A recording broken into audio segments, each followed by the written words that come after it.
Halo semuanya, bagaimana kabarnya hari ini? Semoga tetap diberi kesehatan ya. Sebelumnya, perkenalkan saya Satria Wahyu Wijaya Kusuma, salah satu mahasiswa dari program studi bimbingan dan konseling Fakultas Ilmu Pendidikan dan Psikologi di Universitas Negeri Yogyakarta. Pada kesempatan kali ini, saya akan membawakan podcast mengenai kebiasaan menunda. Di antara kalian ini, pernah nggak sih berada di suatu fase di mana kalian itu terus menunda-nunda tugas yang harus dikerjakan? Bahkan menunda tugas sampai mendekati batas akhir waktu pengumpulan. Jika dibiarkan begitu saja, ini akan menjadi kebiasaan buruk dan akhirnya merugikan diri kita sendiri. Nah, kenapa sih hal itu bisa terjadi?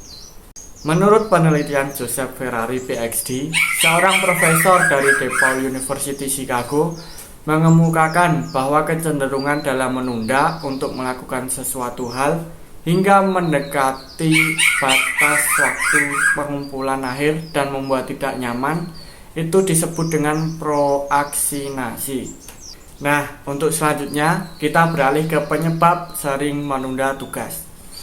Seorang yang memiliki sifat malas akan selalu mencari-cari alasan untuk menunda pekerjaan atau tugas mereka. Misalnya, dengan melakukan hal-hal yang tidak ada hubungannya dengan tugas mereka. Mulai dari bermain gadget, nongkrong, jalan-jalan, atau menonton film. Seseorang yang sering menunda tugas umumnya akan mengungkapkan sebuah kalimat andalan, yaitu kerjaan besok aja lah. Lagi pula deadline-nya juga masih lama. Namun pada keesokan harinya mereka akan mengucapkan kalimat tersebut kembali hingga pada akhirnya mereka mulai mengerjakan tugasnya di menit-menit akhir pengumpulan. Menunda tugas bisa memiliki dampak negatif yang signifikan. Ini dapat meningkatkan tingkat stres, mengurangi kualitas pekerjaan, dan bahkan memicu kehilangan kesempatan atau tenggat waktu yang penting. Terlebih lagi, kebiasaan menunda juga dapat mempengaruhi reputasi dan kepercayaan orang lain terhadap diri kita sendiri.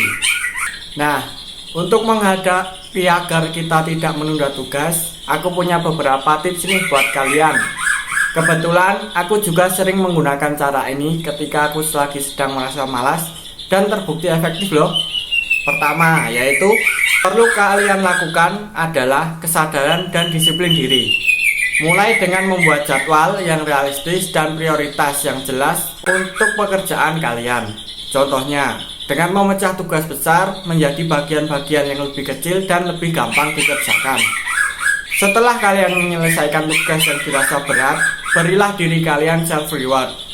Biar kalian tidak kehilangan semangat. Dan yang terpenting, meningkatkan kesadaran diri bahwa kalian sudah dewasa dan harus bisa menyelesaikan tanggung jawab kalian sendiri-sendiri. Nah, dari penjelasan saya di atas, dapat disimpulkan bahwa menunda tugas banyak merugikan diri kita sendiri. Maka dari itu, aku menyarankan teman-teman semua agar tidak sering menunda-nunda tugas dan agar tidak menjadi kebiasaan yang buruk. Pesan untuk kalian semua yang sedang mendengarkan podcast ini, mulai sekarang kalian harus bisa mengatur manajemen waktu yang baik, mengingat kita sudah bukan anak kecil lagi.